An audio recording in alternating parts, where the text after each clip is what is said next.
Hello students, welcome back. Welcome to the part 3 of chapter 1 of chemistry for class 8th for सैनिक and military.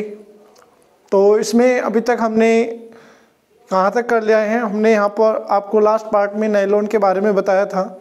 Nylon कैसे बनता है, किस किस component से बनता है, उसकी मोनोमर यूनिट क्या होती है, उसके यूजेस क्या होते हैं और क्या क्या उसकी प्रॉपर्टीज़ होती हैं। ठीक है, नेक्स्ट आता है नेक्स्ट सिंथेटिक फाइबर में आपका आता है polyester. That is third number polyester. Polyester is made up of two words, poly plus ester. तो पॉली का मतलब हो गया मैनी, एस्टर एक सब्सटेंस होता है ऑर्गेनिक सब्सटेंस, तो इसमें many esters unit, ester units joined together. ठीक है, इसके अंदर बहुत सारी एस्टर यूनिट जॉइंट रहती हैं। एस्टर क्या आता है? फ्रूट स्मेलिंग सब्सटेंस होते हैं, ऑर्गेनिक सब्सटेंस जिसकी स्मेल फ्रूट जैसी होती है। ठीक है, तो इसमें क्या होता है? Ester polyester. पॉलिएस्टर सबसे ज़्यादा यूज़ किया जाता है। इसमें आपका terylene, terrain, Dacron and PAT, ये सभी क्या हैं? पॉलिएस्टर के एग्जाम्पल हैं। फॉर एग्जाम्पल आपको आ जाता है what is the monomer unit of terylene, तो that is the ester. Monomer unit क्या होती है इसकी? All will have monomer unit of ester. ठीक है, इन सभी की मोनोमर यूनिट क्या हो जाएगी? एस्टर हो जाएगी। ये आप याद रखें, टेरिलीन, टेरीन, डेक्रोन, पैट। ठीक है, पैट की फुल फॉर्म क्या होती है? पैट की फुल फॉर्म होती है पॉली इथाइलिन टेरेथैलेट, पॉलीइथाइलिन टेरेथैलेट, पॉलीइथाइलिन टेरेथैलेट। ठीक है, पॉलीइथाइलिन टेरेथैलेट, ये इसकी फुल फॉर्म होती है। इसका सबसे ज़्यादा यूज़ जो होता है वो कोल्ड ड्रिंक्स की बोतल और स्टोरिंग जार्स, जो बहुत सारी पल्सेस और स्पाइसेस को स्टोर करने के लिए प्लास्टिक के जो जार आते हैं वो पैट के बने होते हैं। अगर आप उन बोतल्स की बॉटम में चेक करेंगे तो वो एक ट्रायंगल होता है, उसके अंदर PET लिखा रहता है। ठीक है, अगर PET लिखा है मीन्स पैट से बना है, मीन्स पॉलिएस्टर।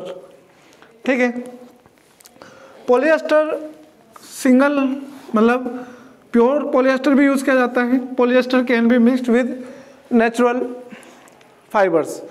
जैसे अगर हम क्या करते हैं, पॉलिएस्टर प्लस कॉटन, तो इसको हम पॉलीकोट भी बोलते हैं, पॉलीकोट और टेरिकोट। ठीक है, इसको क्या बोलेंगे हम? पॉलीकोट और टेरिकोट। हम क्या करते हैं, अगर इसको हम क्या करते हैं, अगर हम इसको किसके साथ, पॉलिएस्टर और कॉटन को एक साथ मिलाएंगे, या आप कह सकते हैं terylene, terylene plus cotton, it will give terrycot. ठीक है, तो टेरिकोट और पॉलीकोट एक दूसरे के बराबर ही हैं, ये आप याद रखेंगे। एक होता है पॉलिएस्टर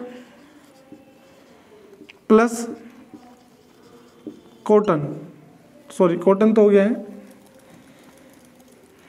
प्लस वूल, तो ये क्या बनाएगा? पॉलीवूल। पॉलीवूल और टेरीवूल। ठीक है, टेरीवूल और टेरीवूल जो होता है ये भी इसी से बनता है, terylene plus wool, that will give you terywool. ठीक है, ये दोनों एक दूसरे के बराबर ही हैं, ये आपको याद रखना है। ठीक है, इन सभी की मोनोमर यूनिट एस्टर होती है। ठीक है भाई, इतना काफ़ी है। एस्टर एक सब्सटेंस होता है, ऑर्गेनिक कंपाउंड होता है जो हम लेबोरेटरी में प्रिपेयर करते हैं और जिसके अंदर से अलग अलग फ्रूट की स्मेल आती है, मतलब अलग अलग एस्टर है, अलग अलग फ्रूट की स्मेल आएगी। जैसे कैंडीज़ होती हैं जिसमें आ जाता है guava flavour, pomegranate flavour, mango flavour. ये कोई फ्लेवर वो ऐसा नहीं है कि उन्होंने फ्रूट ऐड कर दिया है, they just added the ester, उन्होंने एस्टर उसके अंदर ऐड कर दिया है, इसलिए उसमें फ्रूट की स्मेल आती है और फ्रूट का फ्लेवर आपको लगता है। ठीक है, all you are eating just organic compound. ठीक है, केमिकल्स आप उसको खा रहे हैं, तो इसलिए कैंडीज कम खाया करें। ठीक है भाई, ठीक है। तो इसके बाद नेक्स्ट आता है यूजेस, यूजेस ऑफ एस्टर। यहाँ पर आप कर सकते हैं यूजेस ऑफ एस्टर्स। एस्टर के यूजेस क्या होते हैं? सबसे पहला यूज इसमें देखेंगे हम एस्टर का यूज, ये dress material, saris and shirts बनाने में यूज किया जाता है। ठीक है,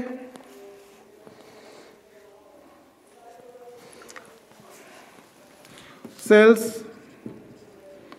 of sail boat. Sail boat वो होती है जो हवा से चलते हैं, हवा एक बड़ा सा कपड़ा लगा होता है, वो ऐसे कपड़े को फैला देते हैं तो हवा उससे टकराती है और उसको आगे की तरफ धकेलती है, तो दैट इज कॉल्ड सेल। ठीक है, और उस बोट को सेल बोट बोलते हैं, सेल बोट। ठीक है भाई, वाटर होसेस। ठीक है, water hoses, conveyor belts ETC बनाने में। और सेकंड है पैट।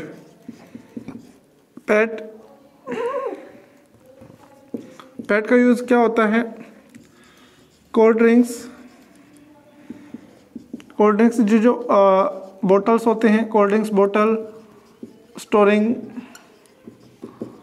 जार्स बनाने में यूज़ किया जाता है। ठीक है, आई बात समझ में?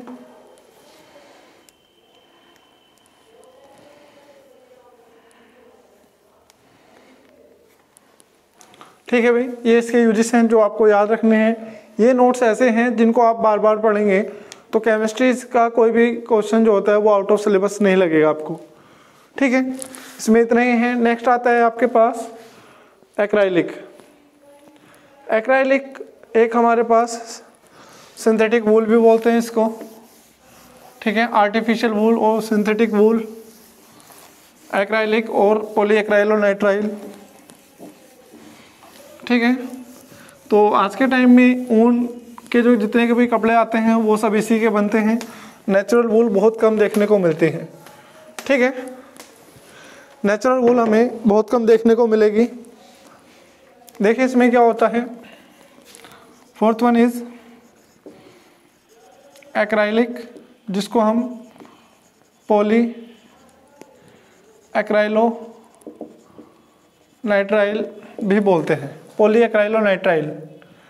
ठीक है, पॉली एक्राइलो नाइट्राइल, इसकी जो मोनोमर यूनिट होती है, monomer unit is acrylonitrile, और you can say that vinyl nitrile. Vinyl nitrile और एक्राइलो नाइट्राइल इसकी मोनोमर यूनिट होती है। ठीक है, it resembles to the natural wool, इसको नेचुरल वूल से रिजेम्बलेंस होती है। ठीक है, next point is it is also called synthetic wool और आर्टिफिशियल वूल। इसको सिंथेटिक वूल और आर्टिफिशियल वूल भी कहा जाता है। ठीक है,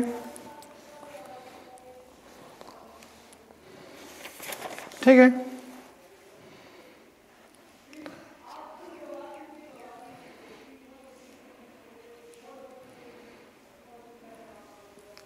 इसमें देखिए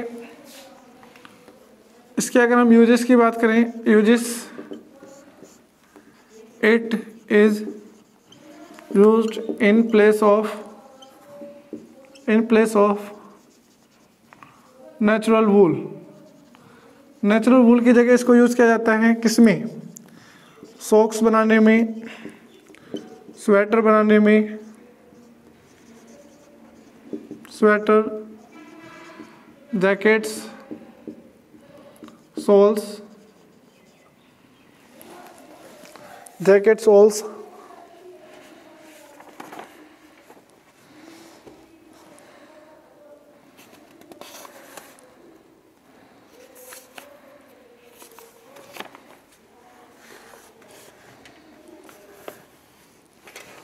blankets,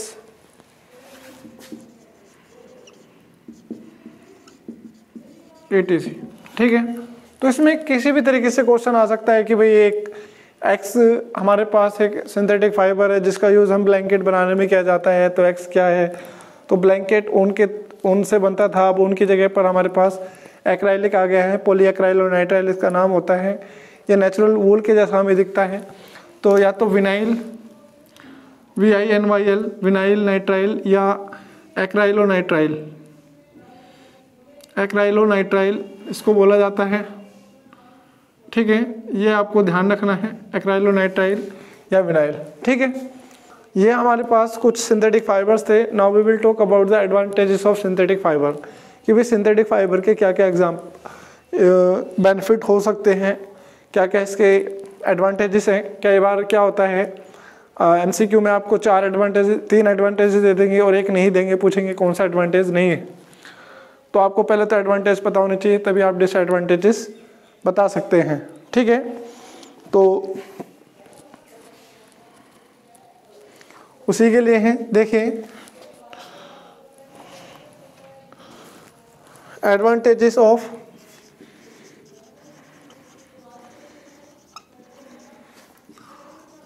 synthetic fibre. Synthetic fibres के क्या क्या एग्जांपल्स होते हैं, एडवांटेजेस होते हैं, हम उनकी बात करेंगे। सबसे पहला होता है advantage of synthetic fibre is very high tensile strength. High tensile strength होती है। हाई टेंसाइल स्ट्रेंथ का मतलब है कि अगर हम उनको ऐसे पकड़ के खींचते हैं तो वो आसानी से टूटते नहीं है। ठीक है, और जो नेचुरल फाइबर होते हैं वो आसानी से टूट जाते हैं। ठीक है, एक तो ये हो गया। Second is low water absorption. Low water absorption, ठीक है, लो वाटर एब्जॉर्प्शन कैपेसिटी, जिसकी वजह से क्या हो जाते हैं, ये ड्राई क्विकली। और जब ड्राई क्विकली हो जाते हैं तो इसको ड्रिप एंड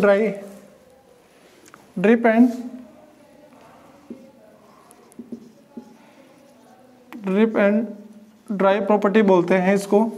क्या होता है इसमें, जैसे अगर आप अपने बुक में पढ़ेंगे इस पूरे चैप्टर को, तो उसमें क्या होता है, अगर आप कॉटन और नायलॉन को एक कपड़ा लेंगे, उसको भिगोएंगे, तो जो कॉटन होगा वो ज़्यादा वाटर एब्जॉर्ब कर लेगा और जो नायलॉन का कपड़ा होगा वो बहुत कम वाटर एब्जॉर्ब करेगा, और कम वाटर एब्जॉर्ब करेगा तो वो जल्दी से सूख जाएगा। मतलब ड्रिप एंड ड्राई, डुबो और सुखाओ, इस तरीके से। ठीक है, नेक्स्ट इसका एडवांटेज क्या है? नेक्स्ट एडवांटेज हो जाता है हाई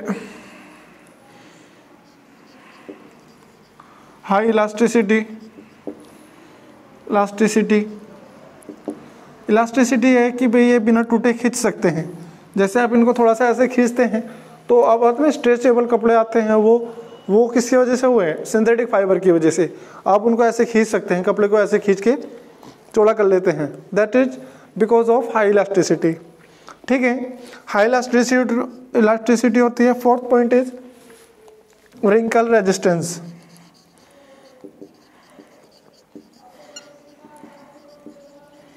रिंकल रेजिस्टेंट होते हैं। ठीक है, मतलब इनमें सिलवटें नहीं पड़ती हैं। रिंकल रेजिस्टेंट का मतलब क्या है, इनके अंदर सिलवट नहीं पड़ती हैं। आप इनको चाहे कितना ही मोड़ के ऐसे छोटा करके रख दो, आप वापस खोलोगे as it is without any wrinkles. ठीक है, नेक्स्ट पॉइंट आता है इसमें मोथ रेजिस्टेंट। ठीक है, क्या होता है मोथ रेजिस्टेंट? मोथ रेजिस्टेंट का मतलब है कि ये गलेंगे नहीं कपड़े। क्या होता है, जो कॉटन के या वूल के बने होते हैं टाइम के साथ वो गल जाते हैं, ऐसे करने से फट जाते हैं बहुत टाइम के बाद। ये मान लो 3 या 4 साल में कपड़े रिटायर हो जाते हैं अगर नेचुरल फाइबर से बनते हैं। लेकिन कोई कपड़ा आपने देखा होगा बहुत सालों से चला आ रहा है, 10-20 साल से कुछ नहीं हुआ उसके, तो वो क्या हो गया मोथ रेजिस्टेंट, मतलब उनके ऊपर जो बैक्टीरिया होता है माइक्रोऑर्गेनिज्म उसका कोई असर नहीं होता है। ठीक है, एक इसमें नेक्स्ट पॉइंट आता है लाइट वेट। लाइट वेट होता है इनका, बहुत हल्के वजन होता है, भारी वजन नहीं होता है, जिससे हम कंफर्टेबल फील करते हैं। ठीक है, और क्या होते हैं केमिकली इनएक्टिव होते हैं, केमिकली इनर्ट। केमिकली इनर्ट का मतलब है कि दूसरे केमिकल्स के साथ मिलाने पर रिएक्शन नहीं करते हैं। ठीक है, और नेक्स्ट पॉइंट आता है लेस एक्सपेंसिव। लेस एक्सपेंसिव का मतलब है कि बहुत सस्ते होते हैं। पहले जो आते थे नेचुरल फाइबर वो बहुत ज़्यादा महंगे आते थे। ठीक है, और आप उतने पैसों में आप उससे डबल ज़्यादा खरीद सकते हैं, डबल से भी ज़्यादा सिंथेटिक फाइबर के बने क्लॉथ्स आप खरीद सकते हैं, तो बहुत ही सस्ते होते हैं। ठीक है, आई बात समझ में? तो ये प्रॉपर्टीज़ आपको याद रखनी है। High tensile strength, tensile strength बहुत ज़्यादा होती है, वाटर एब्जॉर्प्शन कैपेसिटी बहुत लो होती है, हाई इलास्टिसिटी होती है, wrinkle resistant, moth resistant, light weight. ठीक है, केमिकली इनर्ट होते हैं और लेस एक्सपेंसिव होते हैं, किसी भी केमिकल के साथ रिएक्शन नहीं करते हैं। ठीक है, आगे बात समझ में? नेक्स्ट हम बात करेंगे डिसएडवांटेजेस। आज हम डिसएडवांटेजेस तक बात करेंगे इसमें, और हो सकता है ये नेक्स्ट पार्ट में आपका चैप्टर खत्म हो जाए। ठीक है,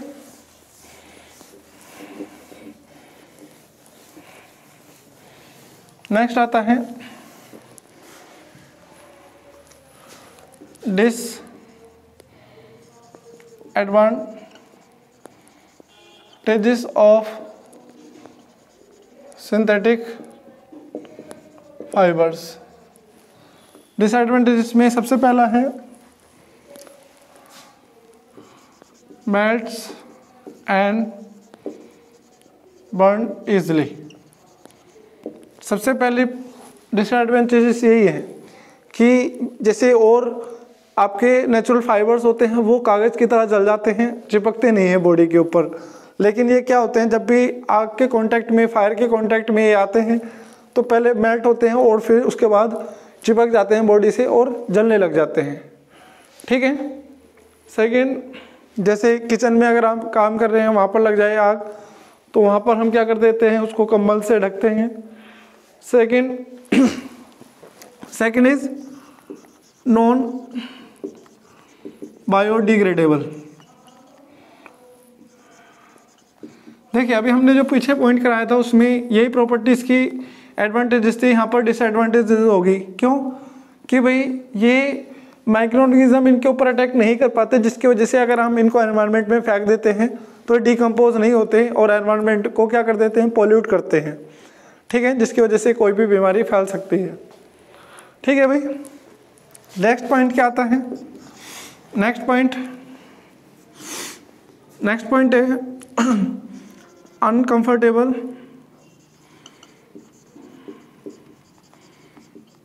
ड्यूरिंग समर के अंदर आप इन कपड़ों को नहीं पहन सकते, क्योंकि इनमें क्या होता है, वेंटिलेशन कम होता है, because of less air ventilation. जो हवा का आर पार होना होता है वो बहुत कम होता है। ठीक है, fourth causes skin disease. Skin disease हो जाता है इससे, कौन सा? Skin disease named eczema. Eczema disease हो जाता है जिसमें क्या हो जाती है, रेडनेस। ठीक है, बॉडी के ऊपर रेडनेस आ जाती है, तो उस डिसीज को क्या बोलते हैं हम, एक्जिमा बोलते हैं। ठीक है, तो आज के लिए हम इतना ही करेंगे। नेक्स्ट जो आएगा आपके पास, that will be the plastic, and plastic will be the last. Plastic हमारा लास्ट टॉपिक होगा, फिर ये चैप्टर हमारा कंप्लीट हो जाएगा। उसके बाद हम नेक्स्ट चैप्टर कराएंगे मेटल एंड नॉन मेटल। ठीक है, तो आज के लिए इतना ही। अगर आपको वीडियो अच्छी लगी हो तो इसको लाइक कीजिए, शेयर कीजिए और कमेंट करके आप हमें बता सकते हैं। Thank you.